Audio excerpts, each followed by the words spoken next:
masalah tanpa solusi. Terima kasih untuk teman-teman dari ISIP Jakarta. Ya, saya mau sama Titi nih. Jadi tips untuk orang tua nih.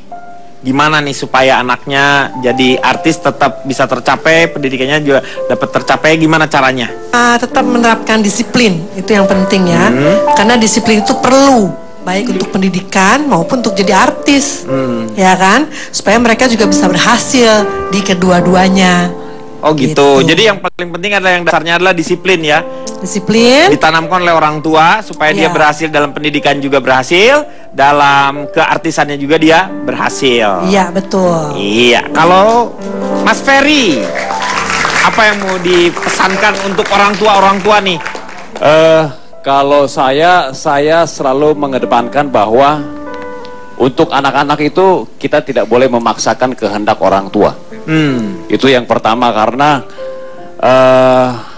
anak itu memang anak kita, tapi dia punya keputusan tersendiri untuk menentukan jalan hidupnya.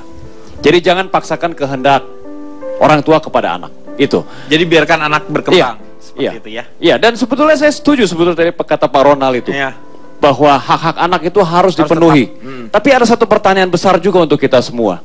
Yaitu? Kalau misalnya di dunia film atau dunia sinetron kemudian tidak ada anak-anak, nanti kalau misalnya ada cerita mengenai anak SD, masa yang main kayak Pak Jarwo gitu udah tua? Iya, nggak enak ya. Misalnya anak-anak SD tiba diperankan oleh Pak Jarwo dengan seragam, misalnya baju merah kayak gitu ya. Itu harus dipikirkan juga nanti sebetulnya. Kayak acara lawak kalau itu. Oke, kalau Pak Jarwo mungkin ada pesan-pesan terakhir sebelum Bapak meninggalkan kita semuanya, silakan.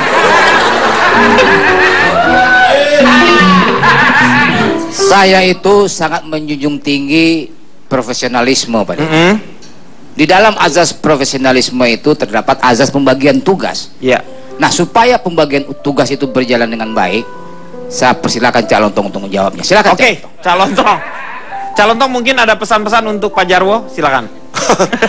Ya, Pak. Kalau saya anak ingin jadi apa, saya serahkan sepenuhnya kepada dia. Karena cita-cita seorang anak buat saya ini sebuah rancangan bangunan kehidupan seseorang sesuai dengan versinya. Kita sebagai orang tua itu hanya siap menjadi developer, arsitek, dan juga kontraktornya. Karena ibaratnya ketika dia sudah punya rancang bangun sendiri, lu tuh mau ngegedein anak, mau bikin ruko makanya kita ibaratkan seperti itu. Jadi dia harus tahu betul bahwa dia harus punya batu bata berupa skill dan keterampilan. Iya, benar. Dia harus punya semen yang itu berisi ilmu. Dan dia juga harus punya pasir yang berarti itu potensi diri. Ketika dia sudah punya bahannya, kita hanya bisa menjadi arsitek yang mengarahkan dan kontraktor yang bisa membuat bangunan itu tercipta dengan indah, kokoh ya. Wow, luar biasa. Saya seperti itu. Kang Maman, silakan. Para panelis hari ini sepakat memadukan dua puisi indah dari Khalil Gibran dan Jenderal Douglas MacArthur. Anakmu bukanlah milikmu. Mereka lahir lewat engkau tetapi bukan dari engkau. Mereka ada padamu tapi bukanlah milikmu. Berikanlah mereka kasih sayangmu, namun jangan pernah sodorkan pemikiranmu, sebab pada mereka ada alam pikiran sendiri. Patut kau berikan rumah bagi raganya, namun tidak bagi jiwanya, sebab jiwa mereka adalah penghuni rumah masa depan, yang tiada dapat kau kunjungi sekalipun dalam mimpimu. Begitu Khalil. Dan Douglas MacArthur berdoa untuk putranya. Bentuklah putraku Tuhan, menjadi manusia yang berhasrat mewujudkan cita-citanya, dan tidak hanya tenggelam dalam angan-angannya saja. Seorang putra yang sadar bahwa mengenal engkau dan dirinya sendiri adalah landasan segala ilmu pengetahuan. Tuhanku, aku mohon janganlah pimpin putraku di jalan yang mudah dan lunak, namun tuntunlah dia di jalan yang penuh hambatan dan godaan, kesulitan dan tantangan. Biarkan putraku belajar untuk tetap berdiri di tengah badai, dan senantiasa belajar untuk mengasihi mereka yang tiada berdaya. Dan terakhir, semua panelis sepakat, dalam doa orang tua, nama anak selalu disebutkan. Dan dalam doa anak, nama orang tua selalu dilantunkan. Dan orang tua yang baik membuka jalan kepada anaknya untuk berkembang, bebas berkreasi, bukan untuk disakiti, apalagi untuk dieksploitasi. Iya, terima kasih Kang Maman.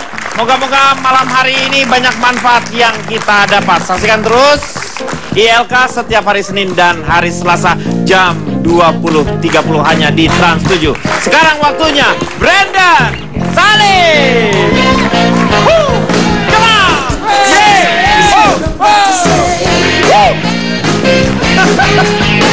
Sometimes we take a break.